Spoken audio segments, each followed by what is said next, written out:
I'm Lauren Brenner, and I am a human resource generalist, and I've been practicing HR for a very long time.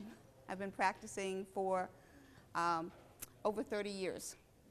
Found my niche early in life. As a generalist, what that means is that I'm proficient in all the different areas of HR, whether it be recruitment, compensation, benefits, employee relations, legal compliance, training, safety, all the different gamuts. So I used to work in-house. I worked for in different industries, and then I've been doing HR consulting for the last 10 years. So one of the reasons why I got into HR consulting was because there are so many organizations that don't know what their HR compliance obligations are unless you tell them. So that's when I got into consulting, and that's when I also started doing presentations like these to make you aware of what the legal hotspots are. So they turned my laptop around on me. Let me turn it around again, and hopefully we don't lose anything. Okay, great. So you have a packet. I just moved my office, okay, from Newton to Westwood, so my business cards have not been printed. I really, like a week ago, just moved. So there is a very large business card for you, okay?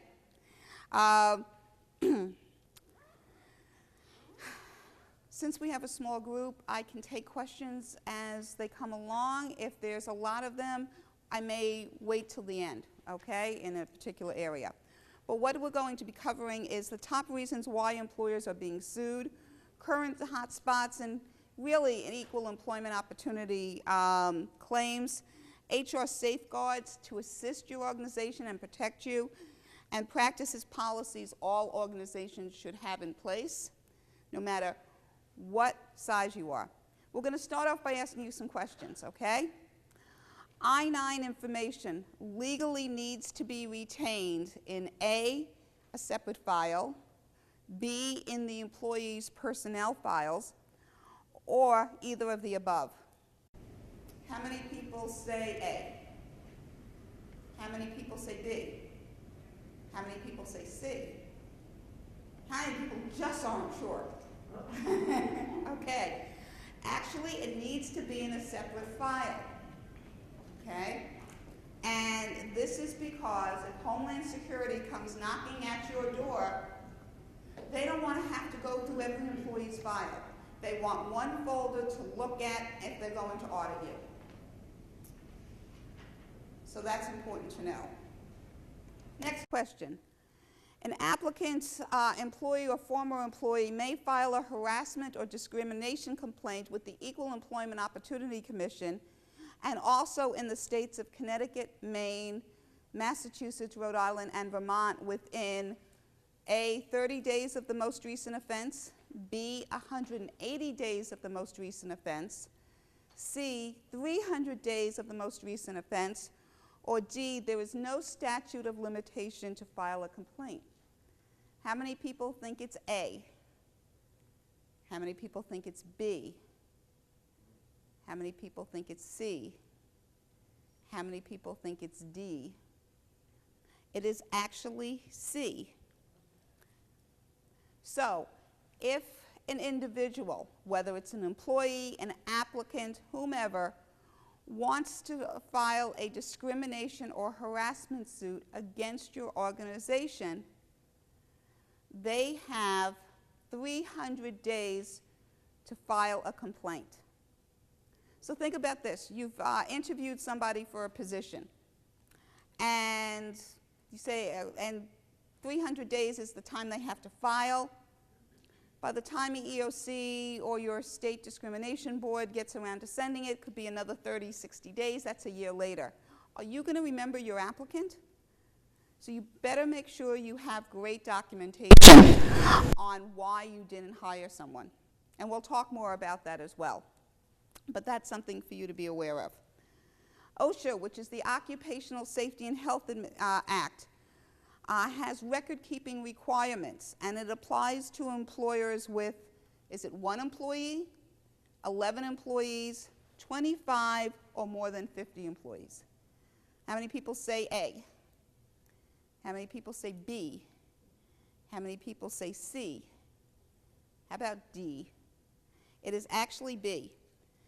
So the OSHA 300 and the OSHA 300 form, which have to be completed and the 300A has to get posted on bulletin boards, only applies, that requirement only applies if you have 11 or more employees. It's a specific count. It's not full-time equivalents. Specific count, just 11. A new employee and their spouse, if applicable, is to be given a notice of COBRA rights within 30 days of the employee's termination, A, B, within 90 days of the employee's coverage starting, or C, neither of the above. How many people say A? How many people say B? How many people say C? It's actually B, and this is a little known fact that people don't know. So if you have a new employee, they need to be given notice of their COBRA rights within 90 days of starting. Now, most people think that, wait a minute, COBRA deals with people when they leave your organization. Well, actually, COBRA applies also for new employees because they need to know if their child is no longer eligible to be covered under COBRA because they've turned 26, or if they separate or divorce, these family members need to be sent notice of their COBRA rights. So that's why you give it to them when they start. Deb, I think we need to give some more packets out to the back. Thanks. Okay. When was your employee handbook, if you have one, last updated? How many was updated in this past year? Good job. How about in the last 5 years? How about if you're not sure or don't have one? Okay. It used to be, and used to be would be 5 years ago. You didn't have to update your employee handbook until like every 2 or 3 years. Now, in the last 5 years, they've needed to get updated every year because there have been law changes. Now, also, employment attorneys are saying you should have it reviewed every 6 months because of all the different, not only law changes, but there are federal agencies that have been reinterpreting these laws that have been on the books for so long, and organizations are finding out that they're not in compliance with the interpretation of the law any longer. So handbooks have to get tweaked. All right. So what are the top 5 reasons employers are being sued? Unlawful pre-employment process and questions, wage and hour infractions, breach of confidentiality, rash disciplinary decisions and termination errors, and discriminatory practices and actions. And we're going to talk a little about each one. So, you will see in your handout that I took all of the New England region states, and I let you know what the protected categories are. So, what's important to know is your state and what the protected categories are, because these are the areas you shouldn't discriminate against anyone for anything, but that there are laws that protect individuals based upon these different categories. So in Connecticut, or let's go to Connecticut. Yeah, in Connecticut, it's age. Any age, there is an age requirement. At what age do you think you're in a protected category, according to, say, federal law? What? Over 40. Over 40. you get a gold star. Okay? Actually, it's 40 or and over. All right? So, if you are looking to hire the 29-year-old over the 45-year-old, you need to have a business reason as to why that 29-year-old is more qualified than the 45-year-old, and document that. So these are the protected categories in each state. You need to make sure your managers are aware of this. You need to make sure that everything you do is in compliance with these laws. That's what helps govern our HR compliance. Any questions on that? There we go. I was stuck to the tape of the cord. So that's something to be aware of. I have a question. I can barely see. Here, we can do, which state? New York. So I'm thinking it says physical disability somewhere. Disability is right there. So I have somebody who is an intern who keeps asking me for a job who has, I think he has CP or something like that. He's mentally very astute, but physically challenged. And the truth is that that is a problem because the job that he wants would require a lot of movement and a lot of just fine motor skills.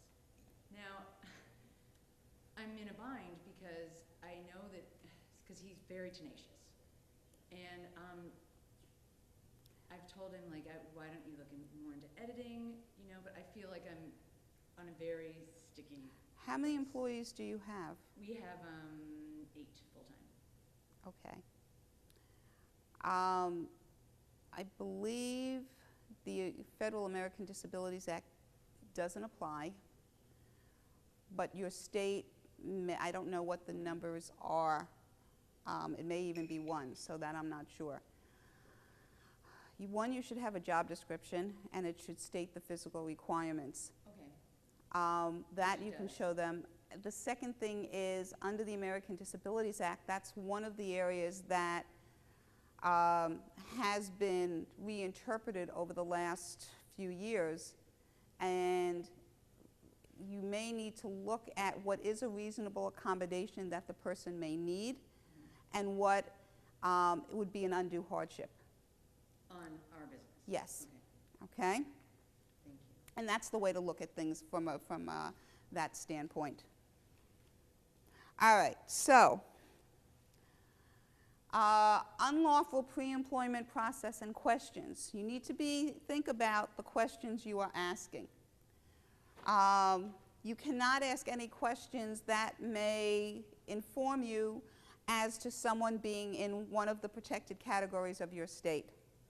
Okay?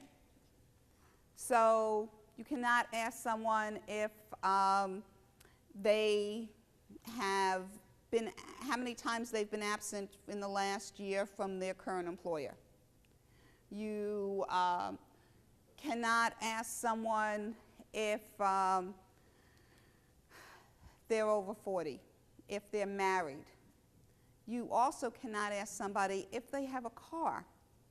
You can ask them if they have transportation, reliable transportation, to get them to where to get to work, but you cannot ask them if they have a car unless a vehicle is required to do the job, okay?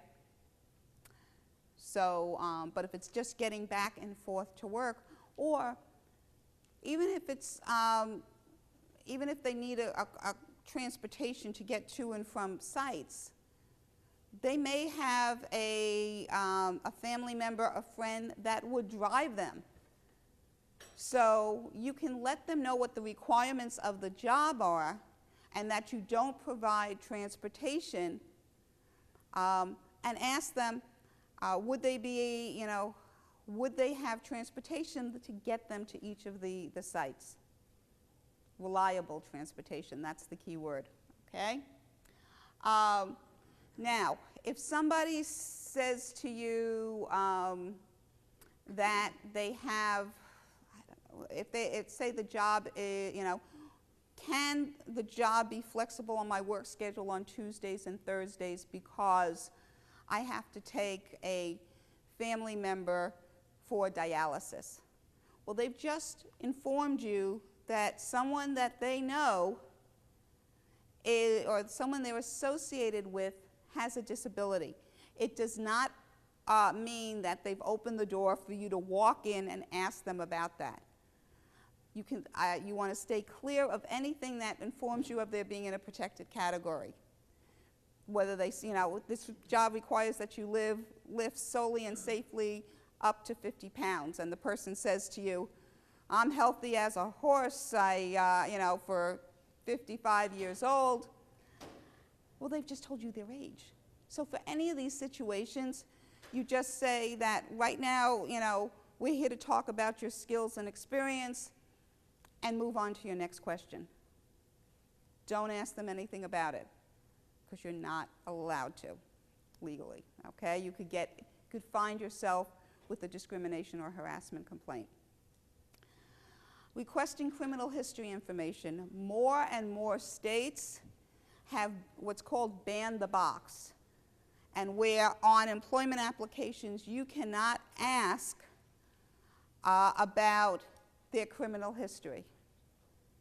So what you need to do is make sure as part of your interview questions you ask about criminal history.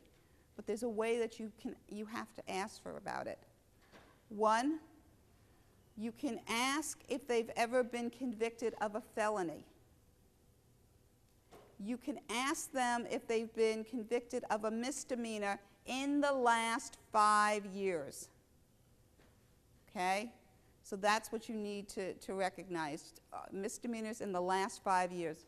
Deb, I think there's more people that needs ID packets. Thank you. Anyway, asking non-job related questions. We talked about that. Can't ask if they're married. Can't ask if they have kids, if they're expecting to have kids. Anything that is not related to the specific job duties and function. Maybe the position requires that they be able to drive and that they have a current driver's license. And you do a background check to check, and you do a driving record check. Well, some organizations want to expedite the process, so they'll ask in the interview for a copy of the driver's license so that they have it right there, and have them fill out the driving record form just to facilitate things. Well, if you obtain somebody's driver's license, a copy of it, what's on there that you shouldn't know ahead of time? Age. So you should not be asking for any driving record information or facilitating the process or anything till after you've offered them the job. You can make the job offer contingent upon a satisfactory driving record check. But that has to be post-offer, pre-employment. That's the term. By the way, whenever you make a job offer, make sure you include that this is contingent upon satisfactory documentation of your I-9 information. It should always be part of it. All right. Again, completing background check information. If you run background checks, do not have an applicant fill out the form. Wait until you've offered them the job. And requiring certain skill testing and/or questions of some applicants and not others. What you ask of one, you ask of all, to be consistent. Any questions? How many organizations have employment applications? Okay. That's great. Make sure you go back and check your employment application so that there isn't any questions on criminal history. if it's not applicable in your state. Also, employment applications should not be requesting Social Security number because that is personal information, and then you would be required to keep that employment application locked up and not out on someone's desk, because if that application was taken, it would then be breaching the security of that individual. And every state has their own data security breach laws. Just something to keep in mind. So it's not even worth having Social Security number on an employment application. Any questions? I know that, how do you find out if somebody would be compatible if you can't ask them? It seems like if you say to me like, oh, well, you know, my kid goes to East Hampton Middle School, you know what I mean? And I can't say, oh, great, well, mine does too. You know what I mean? Like, how do you know if somebody could even, I'm not saying it has anything to do with your kid, I'm saying like just personality-wise or knowing your staff. Well, once they're hired, that's different. We're talking about applicants. Okay. But I mean, Okay. even just in a job, you know. You need Application. to, there are other questions you can ask, like when you're starting off to kind of, you know, someone going into a job interview can be nervous. Right. So you can start it off by saying, you know, how's the weather? Did you have any problems getting here? What'd you think of, you know, your sports team, whichever one it is in your town? What'd you think of the game, you know, last week? That was a close one. Or you can do you say certain that things that like was that. Keep it general. Discriminatory? What? Couldn't you say that that was discriminatory? You know, I'm saying you like sports, maybe. You know what I mean? I mean, it seems Oh, like I Only if completely it's a agree with you. I just Yankees feel like it fan takes in a Red Sox personality. territory, or vice versa. Right. So No. just- You've got to keep it more general. All right. So, what are some of the processes and remedies you should have in place? You should have an employment application. It should have been reviewed by an HR consultant or an attorney, employment attorney, in the last year, because things have changed. You should have a standardized interview process. You should have written questions that you're asking everybody. And part of the reason why you want to have written questions is you want to document, which is HR's favorite word, the applicant's responses right after the question. You also have interview questions because you may forget to ask one if it's not written down. Also, you want to make sure your questions are objective, that they focus on job requirements and required skills, that, again, avoid questions related to protected categories. You want to, if you don't have a job description or it's been a while since your job descriptions have been updated, you should be doing that as well, because that's something you can show the applicants. This is what the job requires. Do you have any questions? Will you be able to perform the requirements of the job? Not are they able to. Can you perform the requirements of the job? Because if they're disabled, you may have to make an accommodation. So again, it's how you word things. If you provide offer letters, if you require that employees sign non-disclosure agreements, which is like a non-solicitation, confidentiality, non-compete agreement, make sure that they have been updated to protect your organization.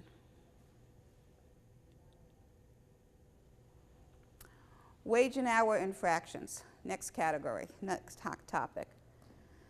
So, where have organizations gotten themselves into trouble with the state's wage and hour divisions? Basically, not paying overtime. So any what's called non-exempt employees. Non-exempt means that they have to be paid time and a half for any hours worked over 40. A lot of organizations think of it as hourly employees. But there are some salary employees that can be non-exempt as well. You can say you're getting paid $600 a week, but if they work over 40 hours, you have to provide overtime pay under a non-exempt position. And then there's exempt, which means you're exempt from having to pay overtime. And this is where organizations can get themselves into trouble. It's the third bullet, misclassification of exempt and non-exempt employees. The federal government, under the Fair Labor Standards Act, has duties tests for different categories of classifications of being exempt. So there is executive, which would include a supervisor or manager that supervises 2 or more full-time equivalent employees. So that could be 4 part-timers, 1 full-time, 2 part-timers, or 2 full-timers, however way it's broken up. The next way is administrative exemption. Now, for administrative exemption, the person needs to be making independent decisions, and I'm simplifying this, but they have to be able to make independent decisions that is above and beyond what's standard operating procedures. And the independent decisions, if they screw up, could that have a legal or financial implication to your organization? So, if you have someone that can make decisions that could maybe be a broadcast discrimination or a broadcast non-compliance problem for you, that's having to exercise independent decisions. But if they have to follow specific ways to handle situations, then that would not be independent decisions. Also, another category is professional. That would be an attorney, a doctor. I think even HR personnel can be considered professional. So it's something that takes a higher degree, educational degree, and there are some creative things, positions that come into that. There's also high-level computer. So it's not your help desk person, but it is your analyst or programmer that would fall under that. And then there's outside sales. It has to be outside sales. Okay? There's various small group of inside sales that might be eligible for exemption, but it's really outside sales who their job is not to have to be in the office. Right? So these are just some broad things just to make you aware. Now, at this current time, an employee has to be making at least $455 a week to be exempt, as well as meeting the duties test. However, sometime next year, that's changing. The Federal Department of Labor has been reviewing the requirements for being exempt, and they have stated they are going to increase the salary base requirement. I believe it's going to be around $970. So in order to be classified as an exempt from overtime, you're going to have to make sure that your employees are paid at least $970. Don't quote me. The final regs have not come out. They're coming out sometime next year, but it's something to be watching for. So that's something to look at. If you have hourly, these non-exempt employees, you have to pay them for all hours worked, including overtime at time and a half. You cannot say, I know you worked 42 hours, we're going to give you 2 hours of comp time. You can do that for your exempt employees, but you cannot do that for your non-exempt employees. That's where people get into trouble as well. And then there's also the infamous concern of independent contractor, your 1099s versus your employees or your W-2s. I work with some television stations, and one of my clients had a lot of people that were basically shooting, cameramen that would shoot scenes or events every so often, maybe 2 or 3 times a year. You need to look at what your state's requirements are to be considered an independent contractor. In Massachusetts, they have to meet 3 requirements. And it has to be all 3. It can't be 2 out of the 3. So it has to be, ideally, that they're doing work not only for you, but for others as well. It has to be that they can pick how they get the job done and the hours and times that they do it, that they don't have to do it within your location. And then the third, and this is what gets organizations into trouble, they have to be doing work outside of the nature of your business. So one organization I dealt with had about 50 1099s, and they all had to then be classified as W-2s and become part-time or temporary employees. Now, in Massachusetts, why they made this law that became like the death of the 1099 is tax reasons, more revenue. Because if somebody is a W-2 employee, you have to pay workers' comp, you have to pay unemployment, you have to pay state taxes, federal taxes. So that's why they wanted to strongly discourage organizations from being able to have 1099s. And so that a true 1099 would be like an accounting firm hiring a landscaper.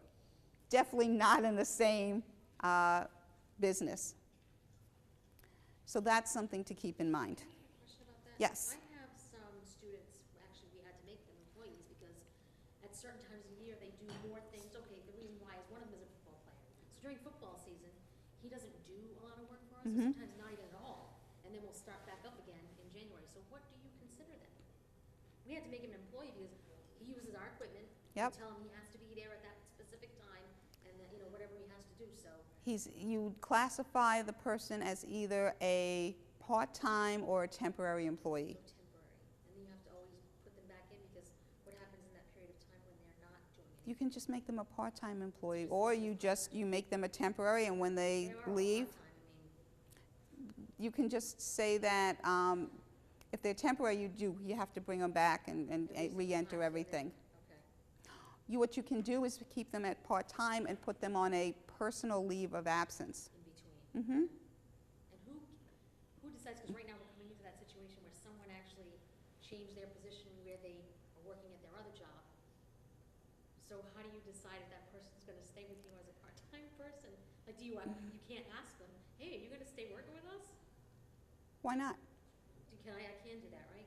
You can ask them, but again, it's business reasons. You need to be able to look at your staffing. Right. What are your plans for the fall, or what are your plans in the next 3 months? So I can ask. That's all. Keep it business and work related. Yes? Were you told that there are federal standards that say that if someone works for you even just 1 hour, 20 days a year, they're considered an employee? Is that a federal rule Well, in order to eliminate the 1099 federal? HR's favorite 2-word answer, it depends. So I'd have to know more about the situation, okay? So her situation where someone's doing specific times.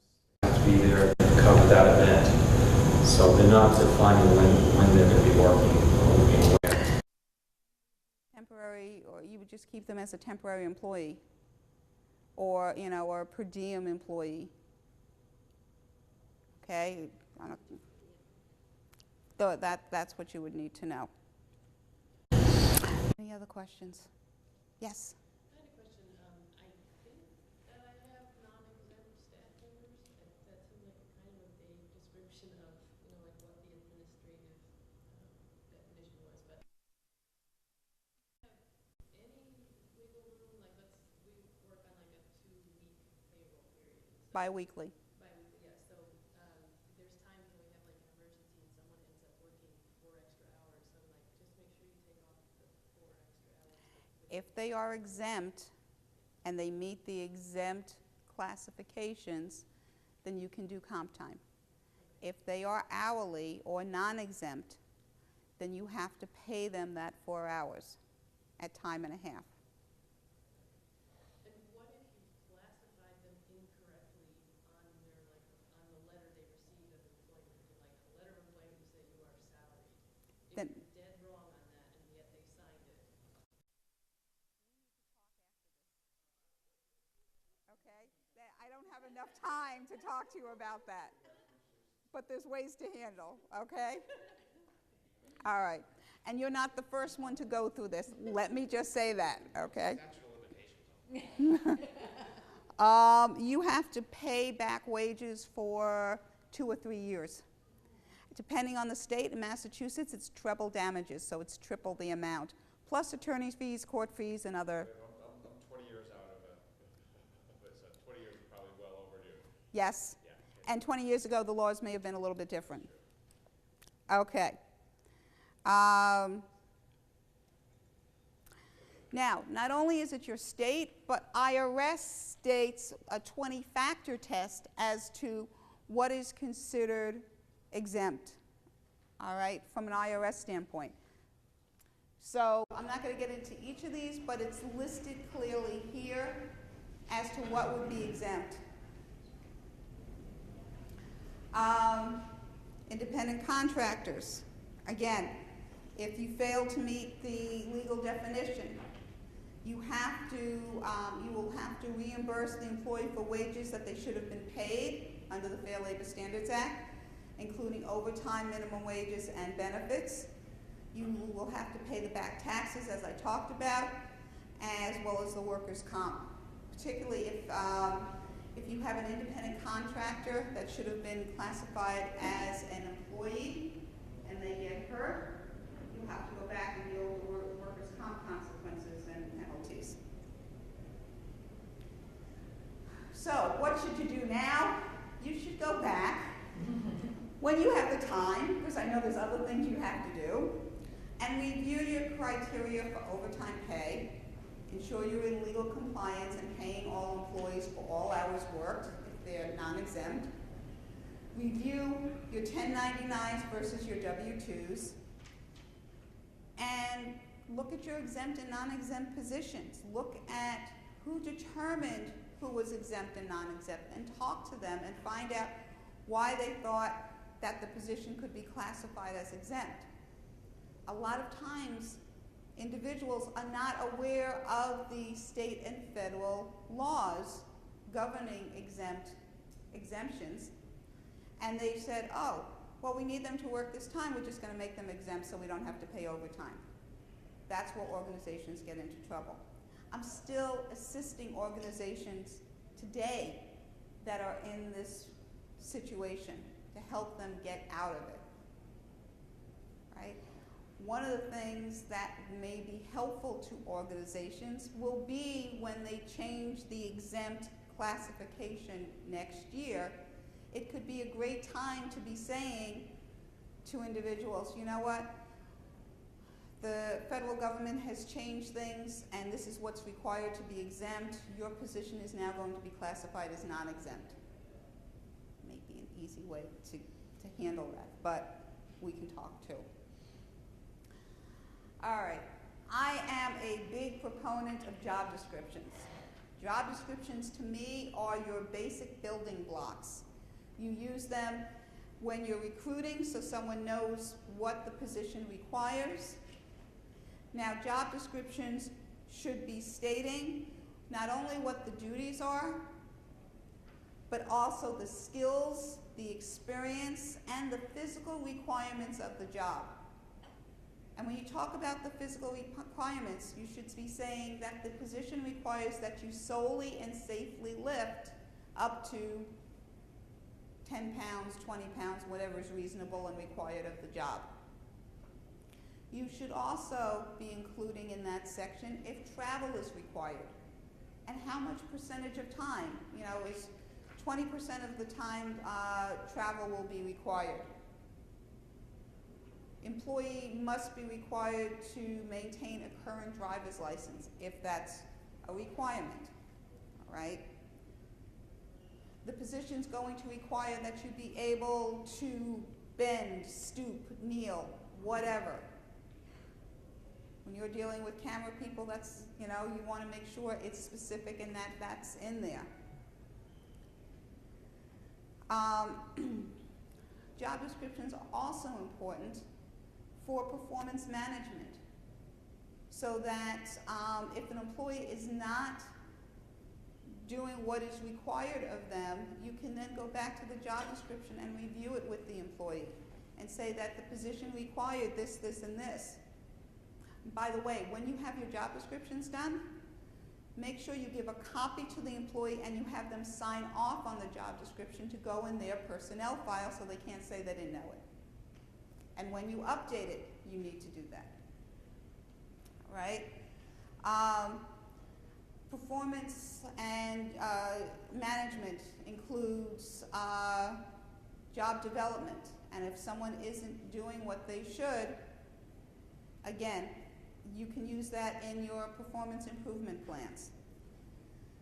If you have to discipline someone for substandard work performance, you can cite the points that are in the job description. And one of the key areas, it basically is a determination of whether or not you need to accommodate somebody with a disability. And your job duties, you need to look at and say, what is an essential part of this job versus what's marginal? So an example, an essential part of a job. First off, it doesn't need to be something that's done on a constant basis, multiple times during a day. Think of an airline pilot. An airline pilot, one of the essential functions of their job is safely landing an airplane. Wouldn't you agree? So that even if they do that only a couple of times a day, it's still an essential requirement. A marginal requirement is if people take turns getting the box of copy paper and putting it by the copier. Somebody who has a injured back will not be able to do that. You can accommodate someone not being able to do that. That's a marginal function. And make sure you document your reasons for everything, whether it's exempt, non-exempt. That's what's on the job description as well. Any questions on the job description? So it's a key component to managing your employees. All right, another hot spot that gets organizations into trouble is when somebody is being involuntarily separated from your organization. You need to know your state requirements, okay? What? Anyway, I'm not going to make a comment. In Connecticut, you have to pay an employee by the next day, so you can overnight them their check. In Maine, okay, basically you need to do it within I think it's within 2 weeks. Massachusetts, if you're involuntarily separating someone, you have to pay them that day. If you don't, you might get a notice from Wage and Hour Division and owe that person treble damages.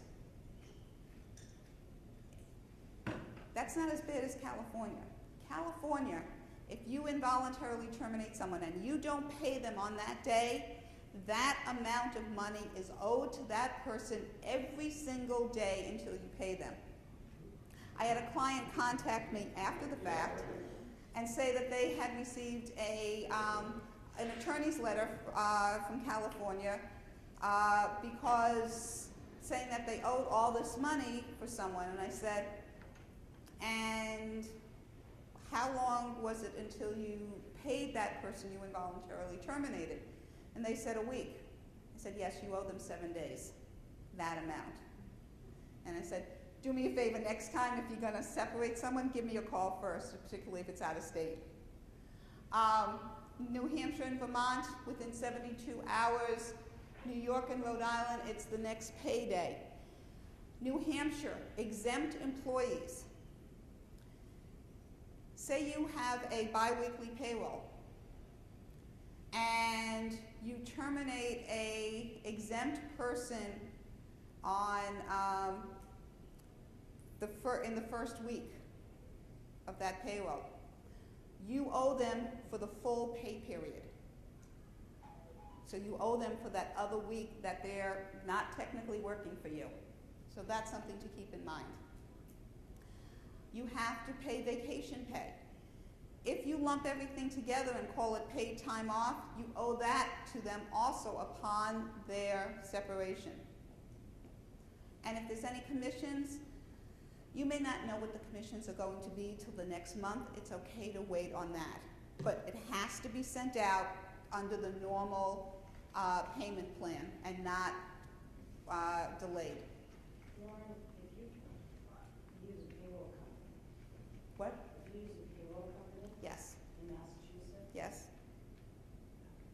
how are you paying that person that day? You have to. Especially if you do automatic direct deposit. It's a good question.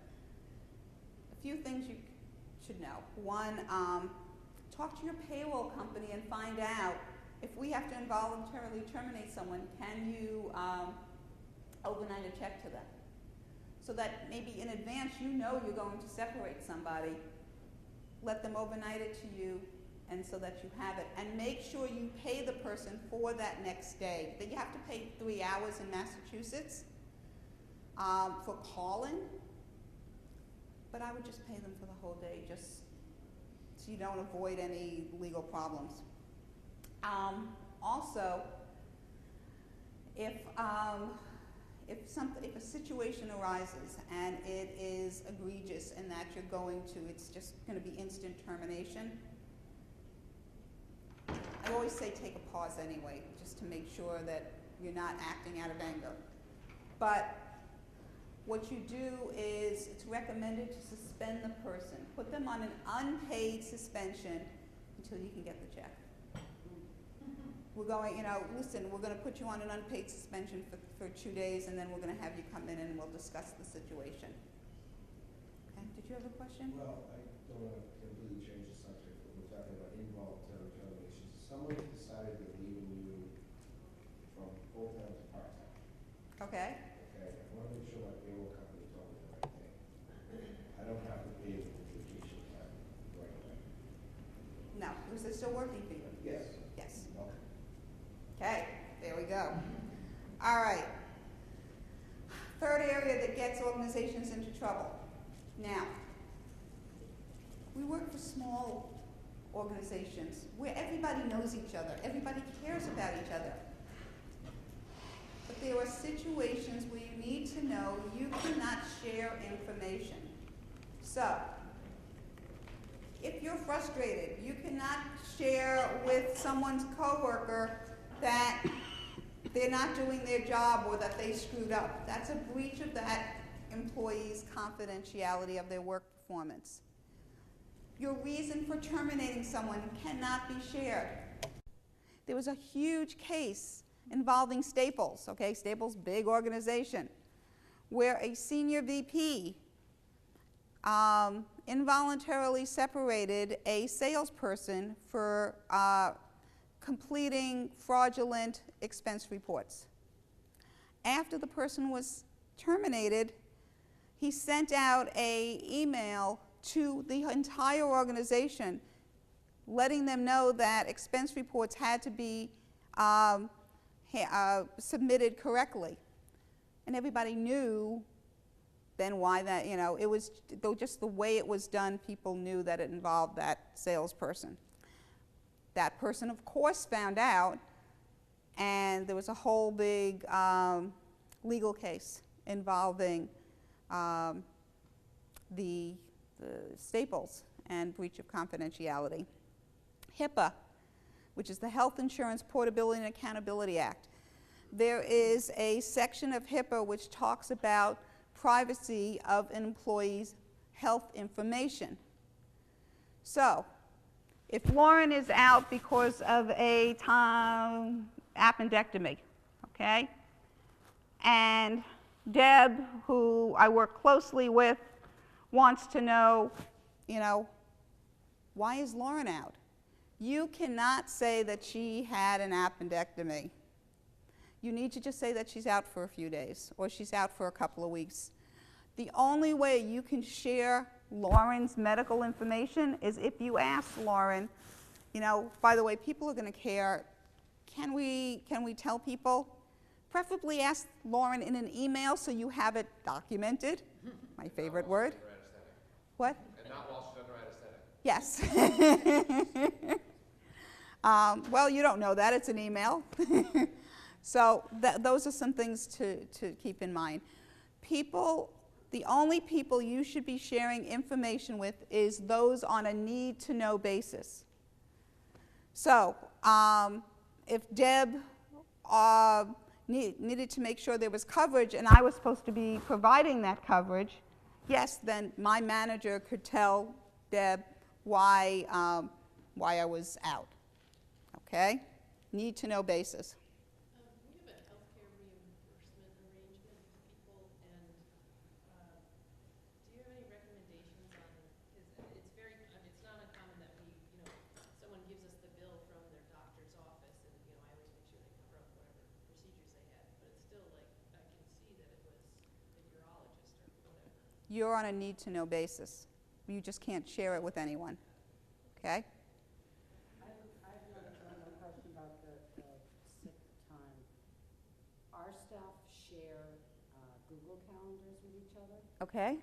and so when an employee is going to be out sick, normally it's put up on the calendar by my office manager, and that's how one of the ways we track, and then also so the other staff knows that person won't be in that day. We don't get into why, we just put the S. I would not put the S. We not the S. No. Can you just put A for absent? Yes, Okay. you can do that. So Now, we the requirements for medical information that can be shared is if it's a work-related incident, or if you have short-term or long-term disability and someone is on it, then I don't know why, but they say that can be shared. Okay? All right, so let's move on to disciplinary decisions and terminations.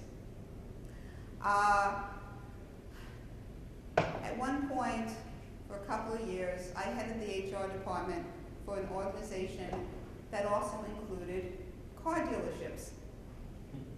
Okay? Auto general managers, dealership general managers, historically have made rash decisions in anger. So I can speak from experience when I talk about this area, and that you should not act out of emotion versus logical reason, versus violation of a severe or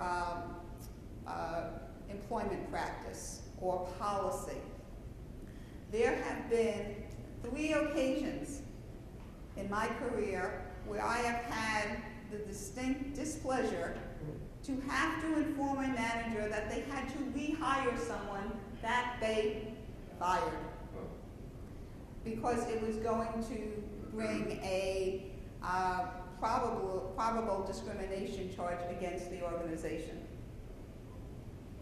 So it's That's why I always tell individuals to count to 10, take a walk, and then call your boss or call your HR person.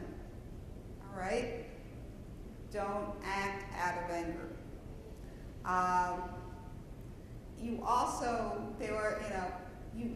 a lot of times you want to be the nice person. So, frustrate you, but you don't say anything because this person is late and that person is late. And finally, you've had it up to here, and the next person that walks in is Lauren, and you say, go home, you're being suspended for the day.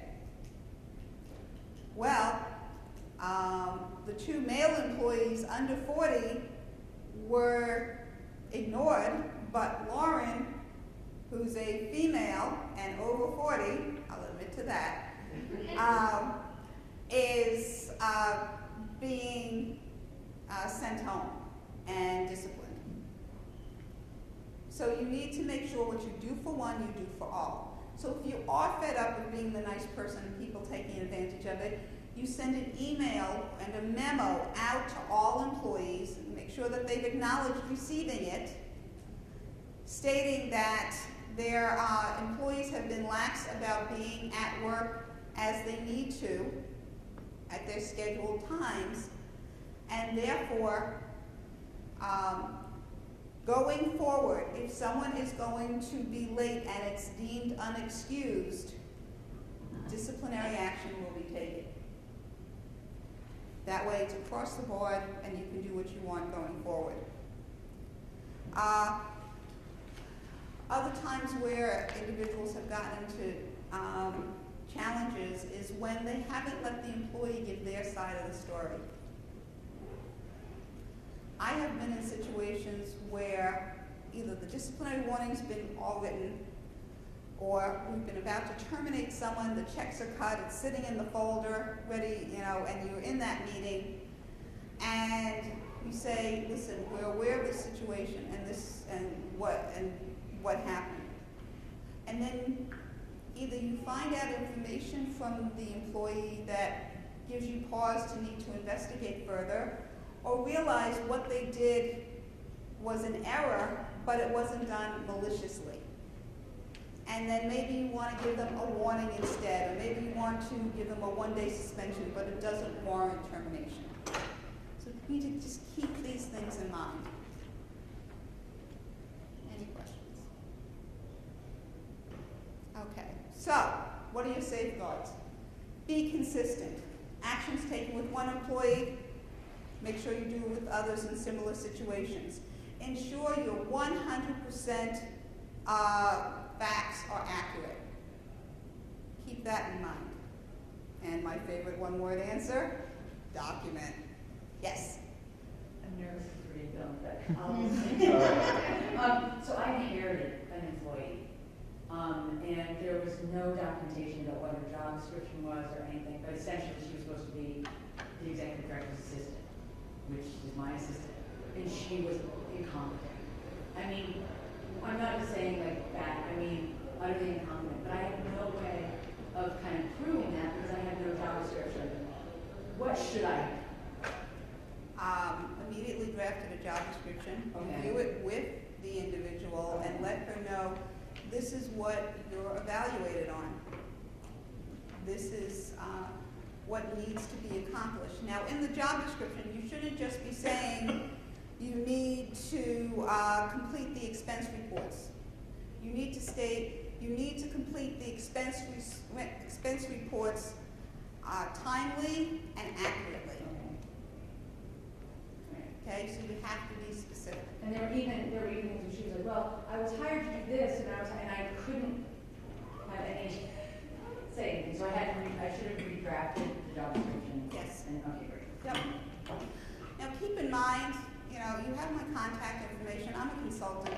I help organizations. So if there's something that you need assistance with, give me a call. If it's a quick answer, I can give it. If not, there may be a fee for that. But we do handbooks and other things. I just don't want, I get concerned. My HR heart beats very quickly when individuals and organizations don't know what to do and don't do things right. That's where I get, Debbie knows that. I care. Okay, so discriminatory practices. This is where you can get into trouble. When you treat someone in a protected category differently than others, all right? Whether it be in your hiring, you're promoting someone over somebody else, wage increases, and disciplinary action. So we've covered all different examples as we've talked. These are things to keep in mind. Another area that gets organizations into trouble is not reasonably accommodating somebody, whether it be for a religious holiday or for time off needed for a personal reason. So one of the things that should be a yellow flag is if somebody needs time off for a religious reason, don't go with your gut of saying no. Say, let me just get back to you on that. Well, I need to know now. Well, I can't, I will, let me just think about it and I'll talk to you. But you have to give it to me. You know what? I understand what you're saying. I'll talk to you, I'll get back to you in 2 days or tomorrow or something. Give yourself time to think about it. Talk to a resource of an employment attorney or HR consultant if you need to. But just don't say no as your knee-jerk reaction. Okay? I've had situations where an employee, it was summer, and the employee said, you know what, for the summer, I want to go to Mass first thing in the morning. I'm going to be a half hour late. We allowed them to do that. There was another situation. For over 16 years, I headed the HR department for a well-known furniture company in Massachusetts. And the #1 salesperson in one of the stores basically said that I'm not going to be able to come to the mandatory Sunday morning meetings anymore, sales meetings, because I want to start going to church on Sunday mornings. We said, okay. 3 weeks into that, we found out she was going to the gym. Okay? #1 salesperson, fired. Okay? Let go. So, if something's going on with someone, somehow someone's going to find out. Can I ask a question about that? If you have staff that have, say, to go to a doctor's visit on a regular basis once a month, and you're requesting that they make these appointments within certain times if possible, and then they say, well, I can't, how do you suggest you handle something like that? Knowing that you're in Massachusetts, you have to be careful because as of July 1st, the Massachusetts Sick Time Leave Act came into effect, and they have 40 hours of time. They can accrue up to 40 hours of time to use. So, It's the when. do you need to accommodate? We can talk more, Yeah, no, but if it's like a but you regular. may need to accommodate them. That may be when the only time they can get that appointment. I don't know. It's a definite challenge, especially when small organizations and you meet everybody. Is Massachusetts the only one that you know that put that in, where you have to track just the sick time and it can be used for the employee being sick, their spouse, their child, their parent? California put it in the same day. Okay. Okay, theirs is a little different. If you give 24 hours up front, then you don't have to do the accrual method. They did add that. Massachusetts says if you give 40 hours up front, you don't have to track it in that way. Connecticut has a sick time, was the first state to have a sick time law, but that's only if you have 50 or more employees. And then certain cities have put it into place. Philadelphia has it in place, New York City has it in place, and others. San Francisco has even I think a more generous sick time law than the state. Okay, so make sure you're consistent in whatever your practices are. Review the situation and not the employee. Maybe you have, an employee's been late 3 times, and you had said that the next time you're going to be separated. Well, this person is late, and then when they come in, you find that they were with a sick relative up all night in the hospital. Do you really want to separate someone for that reason? Probably not. But if they have a track record of being late, they'll be late again for something else. But you need to be understanding. Just wait. Although there was a time an employee, very honest, told me that we said, "Why were you late?" It was Saturday. Came in about 11 o'clock. He said, "I got distracted watching the Saturday morning cartoons." At least he was honest. Okay. All right.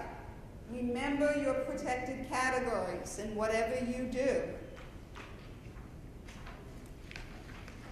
So,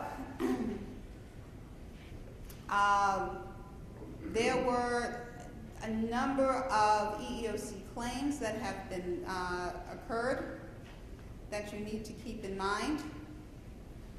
What I also provided you is from 2013 to 2014, you have, for each state, the number of equal employment opportunity charges for 2013 versus 2014. The yellow highlight is what is an increase, from a significant increase from one year to the next. So if you look at Connecticut, there was an increase in discrimination charges from 2013 to last year in the areas of race, religion, color, and retaliation. So retaliation, what you need to know. There have been so many times where organizations have won their discrimination charge but lost in retaliation because they took some type of adverse employment action against an employee who was still working for them after they filed a discrimination charge. So for instance, if an employee files a discrimination charge and then you deny them vacation, or you cut their hours that they work, or do something else against them that's employment related, that's where you can get a retaliation charge. All right? In Maine, national origin and age discrimination cases, charges were on an increase. So I just wanted you to see where things are. These are the policies you should have: an employment at will policy, an attendance tardiness, a computer usage policy which says that employees have zero right to privacy, so that you can check emails and phone records and things like that. Not that you would, but you have that right. Confidentiality, safety guidelines you should have, misuse of substances, dress code, personal hygiene. You have a dress code, make sure you have a personal hygiene. Telephone, cell phone usage, public relation guidelines, so that people are not talking to the press, on behalf of your organization without your permission. You should have a personal data security program. Social networking should be also a policy. You should have a personal conduct policy that says, if you do any of these infractions, this will create a disciplinary situation up to and including termination. It should include sleeping on the job. Believe it or not, if you don't have that, unemployment may grant unemployment compensation to the candidate. Theft and unauthorized removal of the organization or employee items. Okay?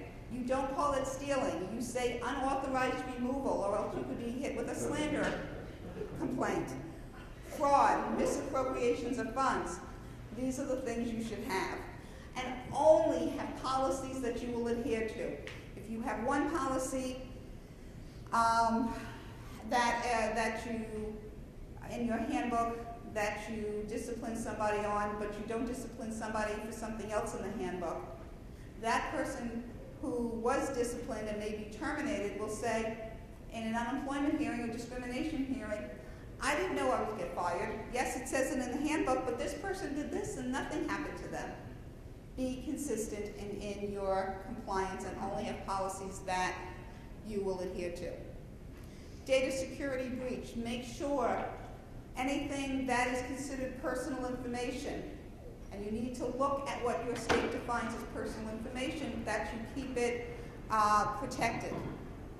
Provide training, as I said, and on your data security, and what do you do if there is a breach? Have practice on that. Bring your own device. Basically what we're talking about there is that the cell phones and things that people have, if they get work emails, what happens if they leave the organization? You should have a policy in place on that. The National Labor Relations Board. Basically, what you need to really know about this is you need to have policies on social media, okay?